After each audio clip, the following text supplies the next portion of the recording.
अस्सलाम वालेकुम। SM news के साथ मैं हूं सैयद मुकद्दर रज़ा। एसएम न्यूज़ स्टूडियो में खुशामदीद। ख़बरों के सिलसिले को मज़ीद आगे बढ़ाते हुए ख़बर शामिल करते हैं कराची से। कराची के मुख्तलिफ इलाकों में फायरिंग के वाक़यात में एक डकैत हलाक हो गया, जबकि पुलिस एहलकार समेत 7 अफराद ज़ख्मी हो गए, जबकि शहर फैसल कारसाज के करीब तेज़ कार उलटने से 2 अफराद मौका पर ही जहाँ बाक हो गए। इसी हवाले से मज़ीद सूरत हाल से आगाह कर रहे हैं हमारे नुमाइंदे जुल्फ़कार अली। जी जुल्फ़कार, बताइएगा क्या तफसीलात हैं आपके पास? जी बिल्कुल, सरजानी टोन का इलाका है जहां पर नामालूम अफराद की फायरिंग से एक डाकू हलाक हो गया। इस हवाले से पुलिस का कहना है कि सरजानी टोन के सेक्टर 7A में नामालूम अफराद की फायरिंग से एक शख्स हलाक हो गया। मरने वाला नशे का आदी था। इलाके वालों ने भी बताया है कि वो लूट मार भी करता था।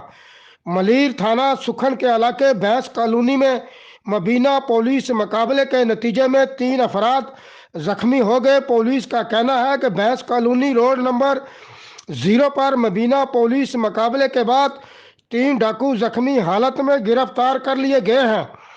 पुलिस का बताना है कि गिरफ्तार मुलजमान अली हसन, शाकर और नसीम के कब्जे से 2 पिस्तौल, मोटरसाइकिल और मोबाइल फ़ोन बरामद हुए हैं।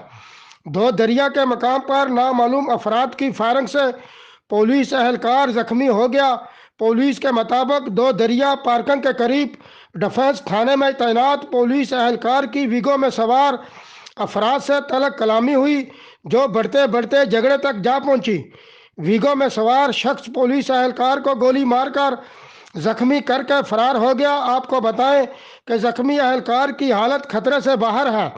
इधर शहराए फैसल कारसाज के करीब तेज रफ्तार कार उल्टने से 2 अफराद जहां बहक हो गए, जिनकी लाशें जिला अस्पताल मुंतकिल कर दी गई हैं। जी बहुत शुक्रिया जुल्फ़कार, तफसीलात से आगाह करने के लिए। अब तक के लिए इतना ही। मज़ीद खबरों के लिए देखते रहिए एसएम न्यूज़।